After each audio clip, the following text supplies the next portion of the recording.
leadership, workplace mental health, entrepreneurship. This is Victory Leaders Lounge. All right. I love how cheesy that is. Anyway, all right. Welcome to another episode of Victory Leaders Lounge. And today we have another guest. He's over in North Carolina, and he has a business called Omniverse, and his name is Jeff McDaniel. I'm going to go ahead and let him introduce himself. Jeff, tell us a little bit about yourself. All right, thanks. Thanks for having me on. Jeff McDaniel. We're Omniverse General Contractors. We're a veteran-owned general contracting company in Winston-Salem area, North Carolina. We started our business about 2.5 years ago. After I got laid off from a pretty horrible company that I worked for, but took that as an opportunity to kind of grow something into that we're not really used to, because we came out of aerospace engineering and manufacturing. Started this business because we hated general contractors, so we decided to become one.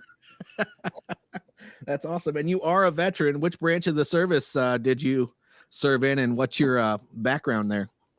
So I started off active duty Army, enlisted as an E1, and got out in 2002. Came back in National Guard, went to OCS, and then in 2015 I transferred to the reserve. So I tried all three of them, and then getting ready to retire this year. Excellent. Well, coming from another veteran, I'm going to say thank you for serving. I understand the sacrifice and everything that goes along with that. And somebody that raises their right hand for that many years, and you'll know what I mean when I say continues to deal with all the crap that the military puts you through, then, they got my vote. So thank you for doing all the things that you've done. Now, on the other side of that, you said something very interesting. A lot of entrepreneurs, it seems like they are guided into entrepreneurship because of terrible workplace conditions. Yep. So, I'd like to hear a little bit more about that. And then, because this usually guides people's why. And I know you said it's because you didn't like general contractors, but I'm sure there's a story behind that. And that usually is what makes people so successful. Right.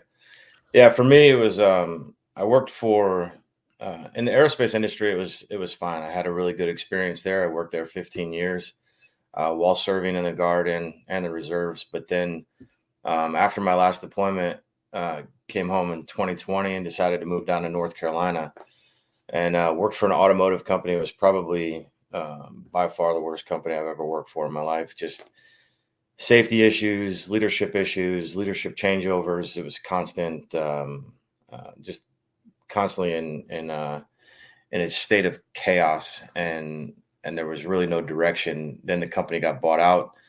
My position got eliminated, which I was totally fine with. I'd actually started the business 2 months before I got laid off. So I had it in my mind that I wanted to do something different. I'm retiring from the military this year, and why not just try to, I guess, change career paths, have that midlife crisis, and start something completely different. But I've always done renovations on my own houses and friends' houses. We've done a couple flip houses, and just, contractors have a bad rap when it comes to not showing up on time, not calling you back. We got tired of kind of dealing with that throughout the last 20 years or whatever. So I decided that now it was time for us to find something that you love doing and figure out how to make money at it. And so we started the business. Actually, right after I started the business, I got offered a job from Amazon, and it was a really good paying job. I was going to be a senior operations manager for one of their sites. And I chose not to go that path, which Amazon's a great company. I'm not sure how they treat their employees, but from a management perspective, they treated their managers really well, from what I was told. But I decided that I didn't want to go down that same path of working for somebody. And and having to kind of be beholden to them on what I could do and how I can change the company and the strategy that I wanted to bring forward. So our goal right now is to hire veterans and work with veteran subcontractors. So we also have a goal to bring more women into the trades as well, which is probably outside this podcast. But from our point of view, we've got 2 veterans that work for us right now. One has been with me since the beginning. We met each other at a Chamber of Commerce meeting, and he started working for me about a year and a half, 2 years ago now. And it's been, without him, we wouldn't have been where we are right now. Been able to do the things that we're able to do. And then we just hired on a master carpenter, and he started with us full time, which he's a former Navy guy, and we won't hold that against him, but we'll, he's awesome. He's been a great asset to the team. And so we're trying to bring more veterans into the workforce. But we also use companies like Combat Junk. They do all of our demo, all of our junk removal. He was on one of your episodes a month or so. Steve's a great guy. Yep. Yeah. And so Steve got me hooked up with you, and Steve's awesome. He just started a veterans networking group here in the Triad, and so we're trying to at least support other veteran small businesses in this area, and who knows where that actually will lead to in the future. Well, I'll be moving to Virginia next year, so that's not too far away from where you guys are. So maybe I'll have to get linked up with you when I get into the local area. But what's interesting to me is that you talked a lot about, actually my why for going into business is that I struggled with bad leadership at a lot of the companies that I worked for after I retired from the Army in 2018. The biggest thing that a lot of people don't do is they don't take the word of their employees and managers very seriously. And coming from a military background, and I think you'll agree with this, that's something that we hold in high regard because nothing happens without the people in your organizations.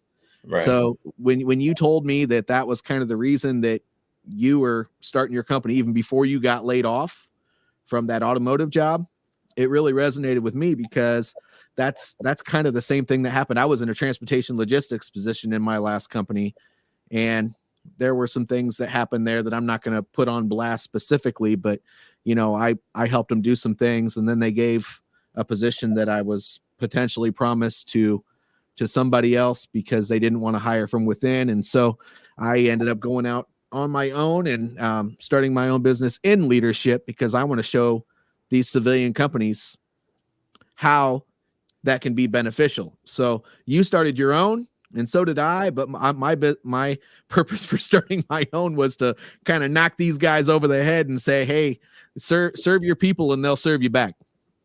Yeah, I think for us, that's another reason why we did what we're doing. I got tired of, you're like in my last job, I was like a prison warden, and we had 700 employees, and it was 7 days a week, 8 to 10 hour days.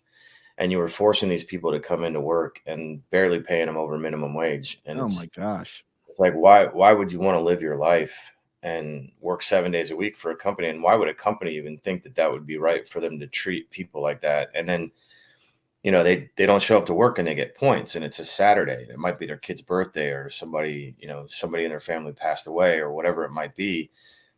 We have to give people time to kind of reset and come back to that shitty job that they don't like anyway. Sure. And then try to motivate them to do good while they're there. And so when I started this company, we all have a good time. Like every day is fun.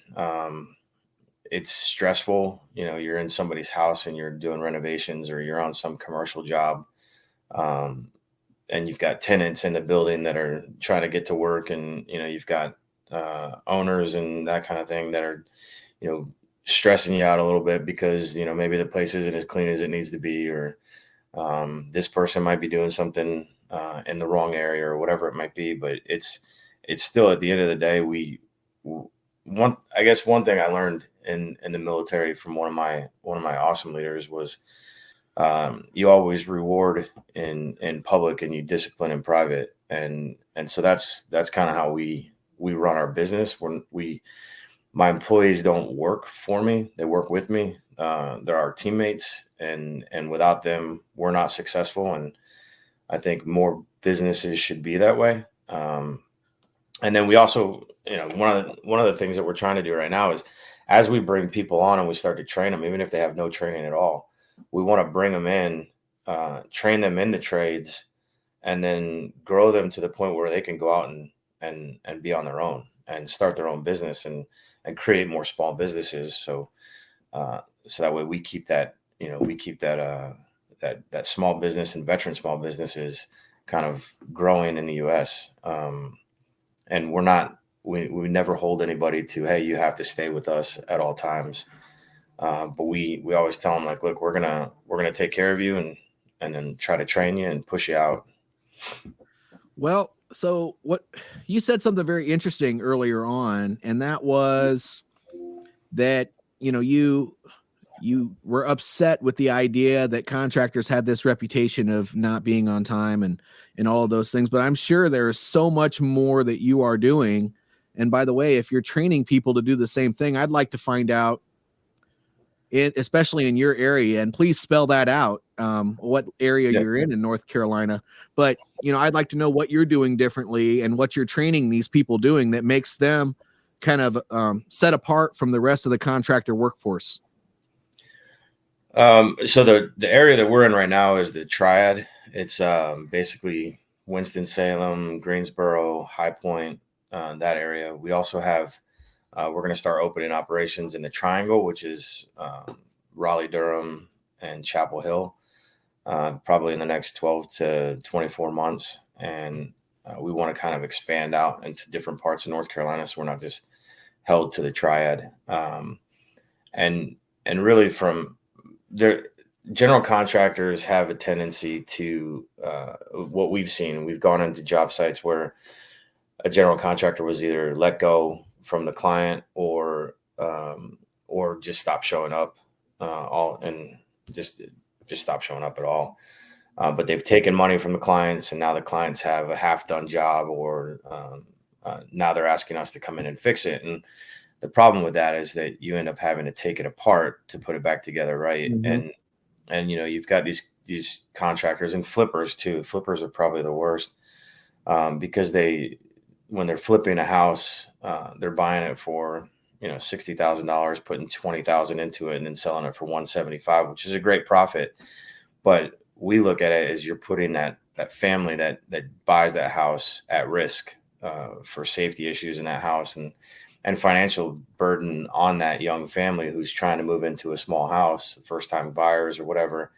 And, their floors are buckling, or they've got structural issues or something like that. And mm-hmm. They just do a horrible job, and they're not licensed contractors. In the state of North Carolina, you're required to be a licensed general contractor for any projects over $30,000. And anytime you do a flip house or a major renovation, they're typically over $30,000. And you can hire people that aren't licensed, but they don't care if they are licensed. I mean, there's 29,000 active general contractors in North Carolina, which is insane when we heard that. But they're also hard to find. It's hard to find a general contractor to call you back. It's hard to find them to show up at your house and give you do a site visit and provide you with a proposal for free. And then once they do provide you one, they don't come back, right? Or they don't follow up with you. So we try to, I was in the 160th on active duty, which we had a slogan was like time on target plus or minus 30 seconds. And so I try to live to be that close to, if I say I'm going to be there at 11 o'clock in the morning, I'm going to be there at 10:59 or 11:01, but there's other contractors out there that are saying I'll be there between 1 and 5, or I'll be there at some point on Wednesday. And people it's not fair when you're asking them to do a service for you, for you to have to sit around as the client waiting for them to show up. Like the client is the person that's paying the bills, and so you should be there when you say you're going to be there, and do what you say you're going to do. Yes. And we went into one job, and it was a bathroom renovation, and she had been with this contractor for 6 weeks, and the bathroom was still in the demo phase. And Steve, we do demo, and it's done by lunch. We're already reframing and getting ready for plumbing and electrical, like on Monday, when we demo. So that's kind of what you get when you get us, which is different than what we've seen other general contractors.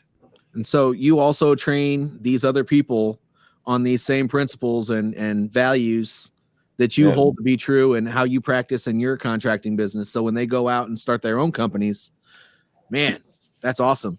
I would love to see a post or something sometime that I could share to my audience that would kind of show some of these companies that have left you and gone out, so that we could share that, because those people, they're not just their own company now, they're also a representation of you. And I know that's kind of how we live in the military, is we train people to be better than we are. That's kind of a because we, if something happens to us and we get killed on the battlefield, we have to make sure there's somebody behind us to pick up the slack and perform the job just as good or even better than we did. So, I love that. And I think that, people in my audience would also like that, especially if they're in your local area. So thank you for doing that. I hope you're willing to put something up about that, because I would happily share that with my audience.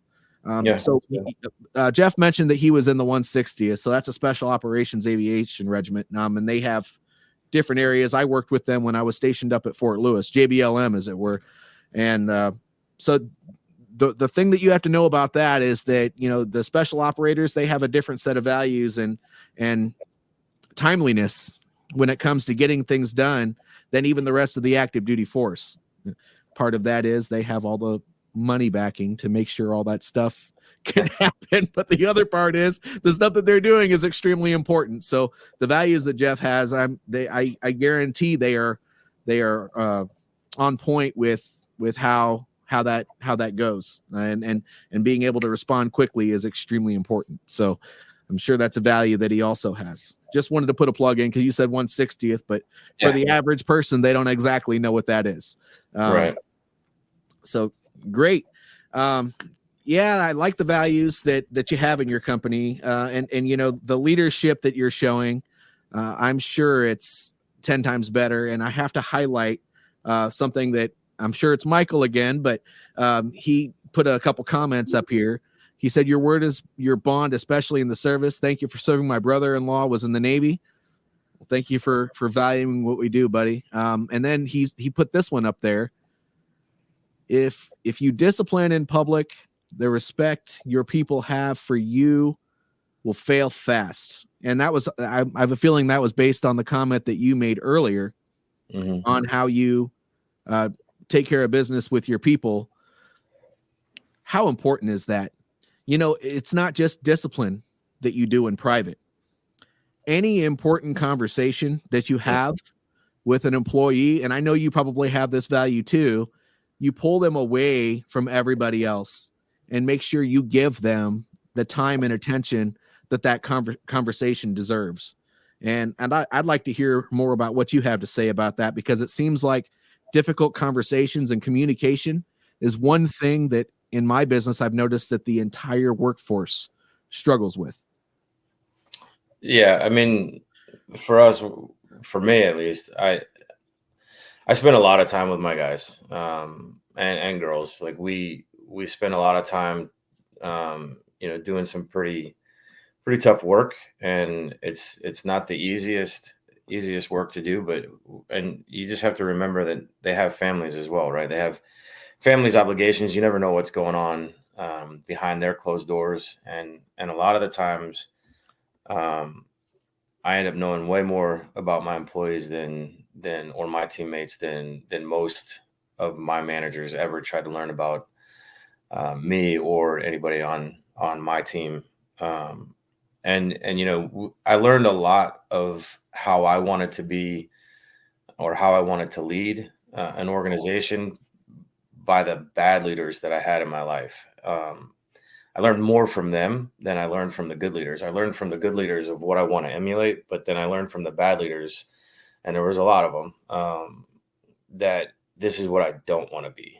And pulling people aside, having those conversations, or even taking the time, even when you're at crunch time and you have a deadline to meet, and you've got clients that are, they want their kitchen back, or they want their bathroom back, or you have an issue where, there's just a lot going on, but your employee needs to have a conversation with you, or you need to have a conversation with them, and taking that time to just kind of listen to them and really understand where they're coming from, is something that I probably spend. Some people would say I spend too much time doing that, which I don't. I think it's what makes me me, and that's who I want to be. Like I used to come to work with a dress shirt, no hat, slacks, and nice shoes, and now I go to work in a t-shirt and a ball cap. And if you don't want to do business with me because I'm wearing that, and then I don't need to do business with you either. But my guys are all, we have a very open relationship. If somebody has an issue with me or with what we're doing, they feel, at least I feel they feel confident that they can bring that to my attention, and they've challenged me, and it's okay to be challenged by people that are on your team.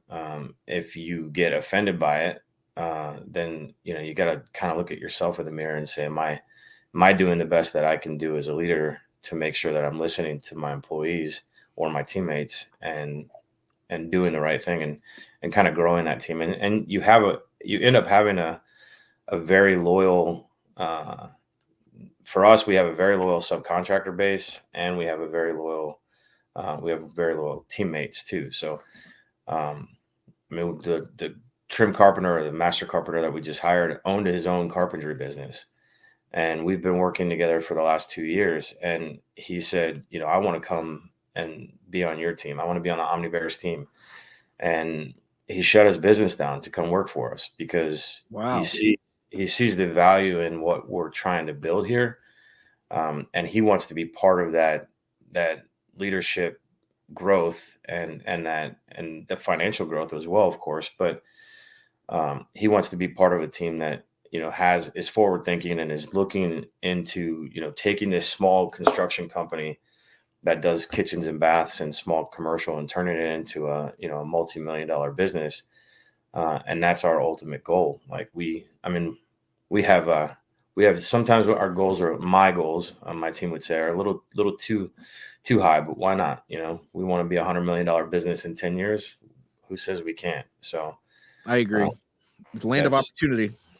Yep. And if you don't have that goal, then you're never going to achieve it. If we say we want to be $100 million in 10 years and we make it to 50, that's still pretty awesome. So, yeah, I agree. Well, you mentioned two very important things, and that's that, your values, your personal values are most important. And if people don't want to work with you, then they don't have to. I mean, you can move on, and I'm sure there's plenty of work for you to do out there with other people. But, a business is full of people that do a job. And that's, I think, the most critical aspect of leadership that people forget is, they focus so much on all of the being in the red and all these other crappy things that happen at these larger companies. And they forget that the people are out there impacting these statistics.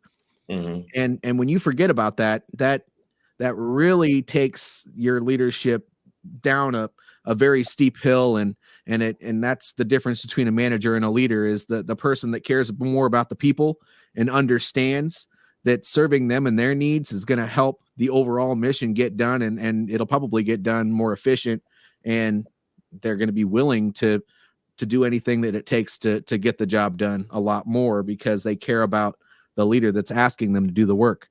And so I think that you have built that culture in your company, but you also said something about ownership. You didn't outright say it, but you did.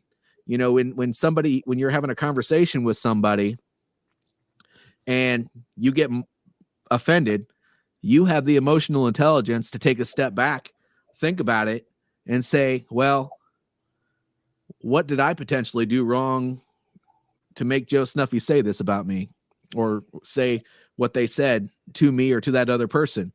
And when you take responsibility for everything within your sphere of influence, because when you're a leader at the top level, a leader, not a manager or a business owner, but a leader, because there's a difference there too, then, you're thinking about what can you do different to make sure that the result that upset that person doesn't happen again. And so Right. I like that you said that. I think it's very important. And it's also another critical aspect that a lot of people forget. And it's probably the most important principle, other than communication in leadership, is to make sure that you are taking that level of ownership. So I appreciate that you said those things, because people don't necessarily just highlight that when I'm having conversations with them. A lot of times they'll keep quiet, and then they'll have a conversation with me after I click the end stream button, and they'll say, what do you mean about that? Yeah. But those are two very important things. So thank you for taking those approaches. And, not every business owner takes that level of ownership. Yeah. I think some of that, just to add to that too, is, I started as an E1. I was a private, and I'm getting ready to retire as a major. And, don't forget where you came from. And, those guys on the ground that are doing all the hard work is making your life at the top a lot easier. And Yes. as long as you keep that in check, and they see that, and they know that you're willing to get dirty if you have to, and put the time and effort into it if you have to. My guys will literally tell me, like, you need to leave the job site and go find more work. And they'll tell me, they'll give me that ability now, to stop working on the job. Where I was working when I first started the business, I was in the job every day, all day, laying tile and hanging drywall and all that. And Yeah. today they tell me, hey, go find the jobs, go sit on a podcast, or go to a networking event or something like that. And so I appreciate my team for that. Yep. And when they really care about you, they'll say those things. Right. If you're the person that leads from the office, they're not going to say those things, because Mm-hmm. they know that you're just going to be asking them to do the work, but you're never going to be willing to get the hands dirty. I retired as a chief warrant officer. I also started off as an E1. And, when I would make these transportation plans for these organizations to go from point A to point Z, which means like from, let's say, the combat zone from Fort Bragg, we'll just say for an example, I would have to make every step of the plan so easy to understand that the private E1 that Mm-hmm. is down on that lowest level would get it, so that when it's briefed by that major to the captain, to the sergeant first class at the platoon level, when he briefs his team, when they're going out to execute these operations, that everyone is considered. Right. And oftentimes I would have the clerk, that E4, come over and look at my plans before I go and brief the colonel, because I wanted to make sure that, I don't want to use the term dumb it down, but it's, if you think of it that way, it means it's easy to understand. And we're talking about an organization, by the way, that they put front facing enemy on a Claymore mine because they know that soldiers are going to screw it up. So I gotta put that out there too. Right. No, it's very true. No, but thank you for everything you're doing. I want to ask you before we close up shop here, because we're right at about a half hour. Do you have any closing comments that you'd like to share with my audience? I guess for me, I've always wanted to be a business owner. Never took the opportunity to do it, because it was always like, you got to make money to put bread on the table. And I was afforded an opportunity when I got laid off, that I could have gotten another job for somebody else, but I decided to go and start my own business. And if that's your passion and that's what you want to do, and that you think you can do a better job leading an organization than your current leadership is, then you need to take the chance and do it. It's worth it. The money's not worth it right now. It will be hopefully soon, but your ability to control your own destiny is well worth it. And they say that entrepreneurs will quit a 40-hour job to work 80 hours. And I think that's definitely the case, but it's well worth it. You got to put into work to get the results, and eventually it's not going to be that way. And so you got to see the light at the end of the tunnel while you're doing that initial hard work. Yeah, absolutely. So I completely agree with you. And I'm still kind of in the same stage. I haven't even been in business for 2 years yet. I will be in June. So I'm still at that stage where I'm putting in all that extra work to hopefully see the results. And they usually say, what, 5 years? If you can stick it out for 5 years, then that's what they say. That's what they say. I hate thinking that magic number. I know it's going to happen quicker than that for both of us, but yeah. Well, thank you for being a guest on my show, Jeff.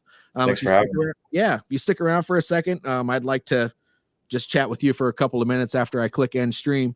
But for the audience, if you like this information or if it resonates with you and you feel like other people need to know about it, like it, subscribe to it, share it, repost it, whatever platform you're on, do that thing to make sure it gets to your audience. However, the most important thing is that if you think it's important to keep the conversation going, make sure you comment wherever you're seeing this video and asking the questions or saying the things that you think are important about these topics, so that, it keeps on going back up in the algorithm and people keep on seeing it that way too. Thank you all for watching whenever you see this podcast or whenever you hear it. And I look forward to talking to you soon.